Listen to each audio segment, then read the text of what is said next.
Imagina una motocicleta que se mueve y no escuchas nada. Cero. Ni el rugido del motor, nada. Solo las llantas sobre la tierra.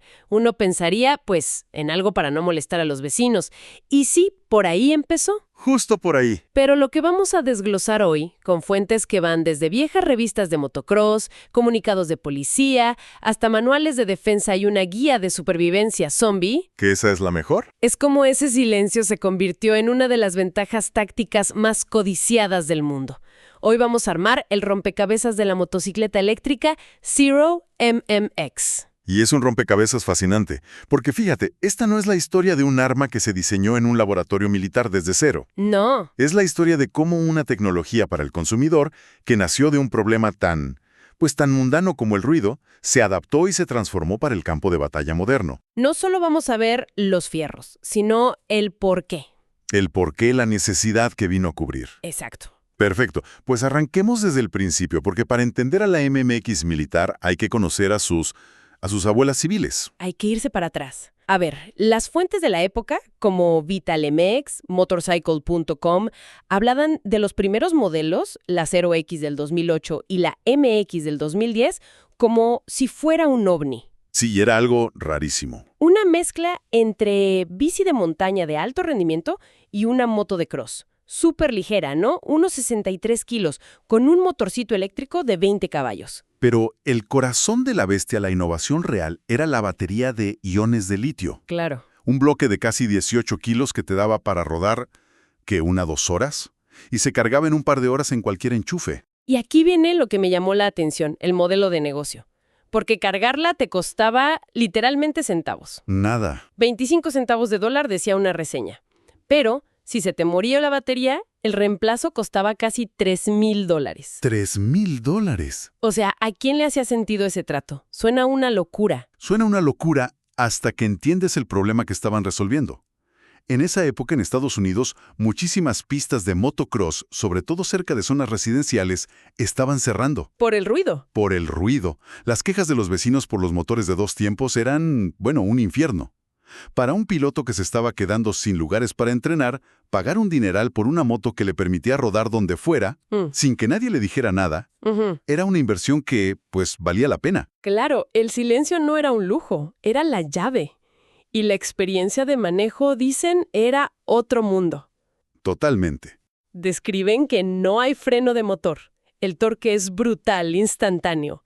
Y lo más raro para los pilotos de toda la vida, no había pedal de freno trasero. No. Tenías 2 manetas en el manubrio, como en una bici.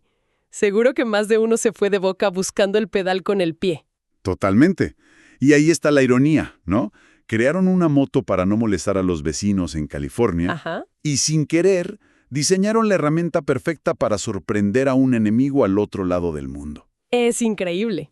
La misma característica para 2 problemas opuestos. Y vemos la evolución de la X, que era más para senderos, a la MX, que ya era una moto de cross hecha y derecha, mejor suspensión, rines más grandes, ya estaba lista para los saltos, para el abuso de una pista. Estaban construyendo una plataforma cada vez más resistente. Una plataforma que sin que ellos lo supieran, le estaba haciendo ojitos a un cliente muy, muy diferente. Uf, ¿sí? Ok, hasta aquí todo bien. Una moto silenciosa para pistas con vecinos quejumbrosos, pero al leer las fuentes de defensa, di un salto que no me esperaba. De repente, ya no hablamos de revistas de motos, sino del Mando de Operaciones Especiales de EEU. ¿Cómo diablos se dio ese brinco? Es que justo esas características, ligera, silenciosa, cada vez más robusta, eran exactamente lo que el Pentágono andaba buscando. Lo que necesitaban. La versión militarizada, la MNX, es la respuesta a esa necesidad. Y las mejoras que describen fuentes como Police One son totalmente enfocadas al campo de batalla. A ver, descríbelas, porque suenan de película. De entrada, encendido sin llave. Llegas, aprietas un interruptor en el tablero y vámonos. 0 ruido, 0 tiempo perdido. Ok. Pero lo más importante son 2 cosas. Primero, las baterías modulares, intercambiables en caliente. O sea que si te quedas sin pila... No te detienes a recargar. Sacas el paquete vacío, metes uno nuevo, en menos de 1 minuto y sigues. No manches. Esa es una ventaja de vida o muerte. ¿Y la otra? La otra te va a encantar. Puede operar sumergida hasta 1 metro en el agua. ¿Qué? O sea, puedes cruzar un río y la moto sigue como si nada. Adiós al problema del motor ahogado. Exacto. Y súmale los detalles tácticos. Un faro que puedes cambiar a modo sigilo para que no te vean de lejos. Y cableado listo para conectar sistemas de infrarrojos. Es un fantasma sobre 2 ruedas. Un fantasma que, como dices, el Pentágono necesitaba con urgencia. Y no es que se les ocurriera de la nada.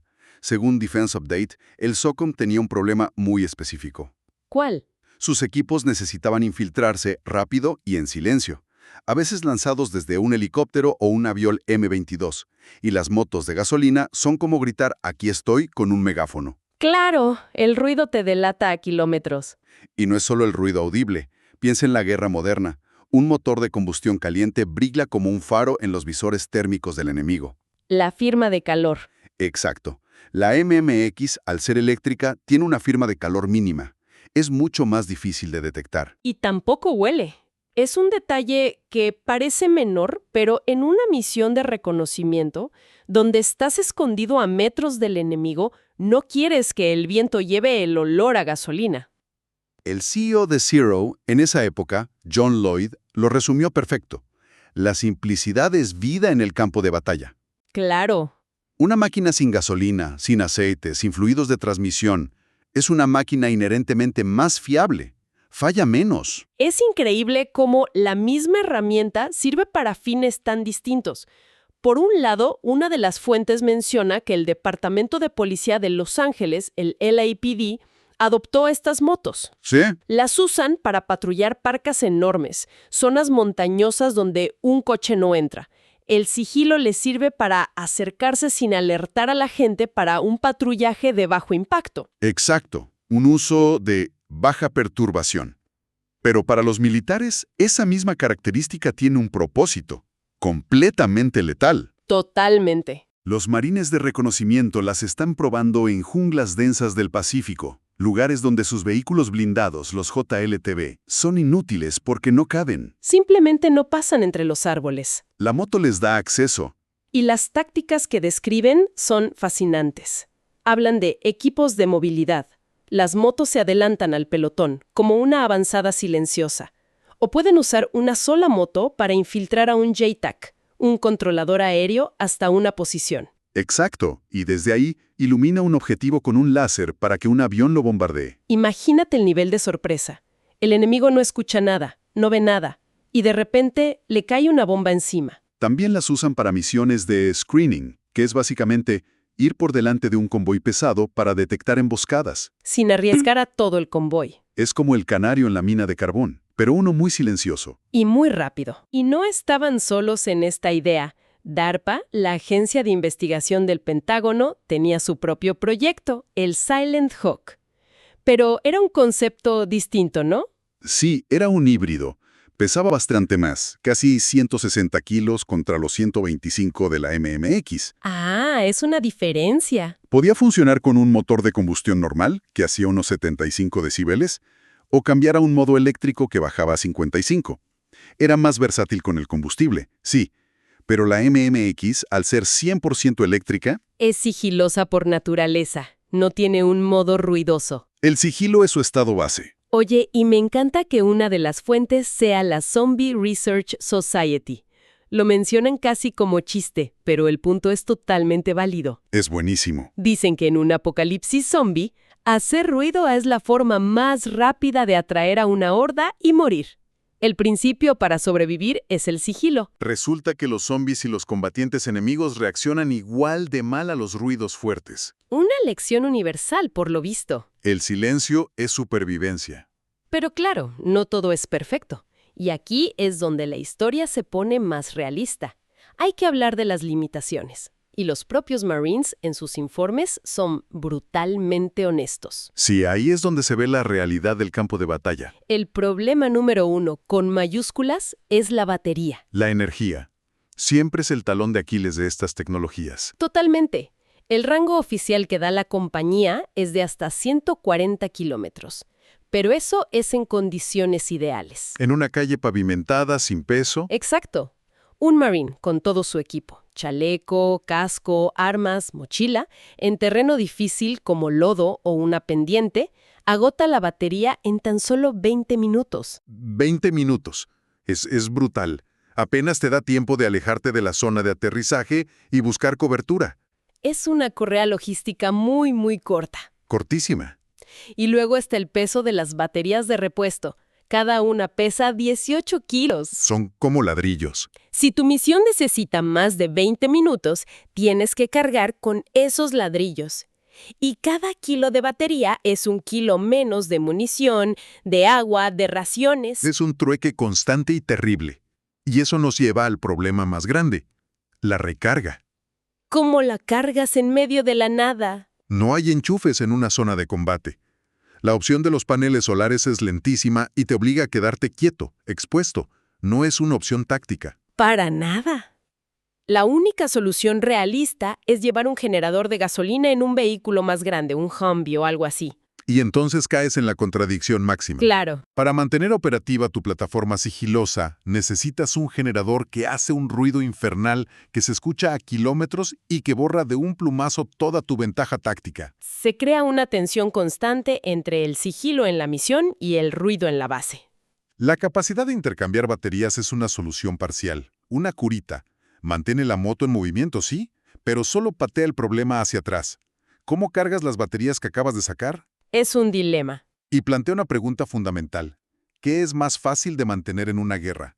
¿Una cadena de suministro de combustible o una de electricidad? Es un debate que apenas empieza. Y los marines encontraron más fallos de diseño, cosas que parecen pequeñas pero que en combate son un mundo.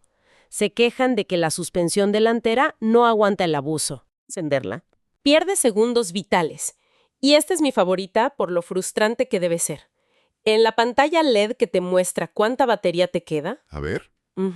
se apaga cuando apagas las luces para una operación nocturna. No puede ser. Justo cuando es más crítico saber si te vas a quedar tirado en la oscuridad, la moto te oculta esa información. Es un fallo de diseño garrafal. Claramente es una tecnología que todavía está madurando en su aplicación militar. Es una herramienta especializada, no una navaja suiza. Entonces, si damos un paso atrás, ¿qué significa todo esto?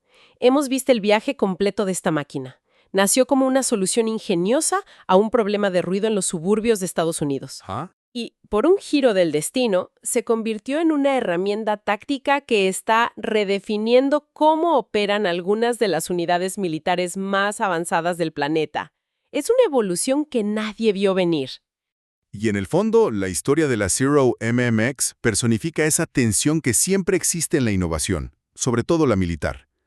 Te ofrece una capacidad nueva, extraordinaria, en este caso un sigilo casi absoluto, pero a un costo. Siempre hay un costo. El costo es una logística más compleja y nuevas limitaciones, como la autonomía. No hay soluciones mágicas en la guerra. Hay herramientas con ventajas y desventajas muy específicas. Exacto. Y para terminar, esto me deja pensando en algo.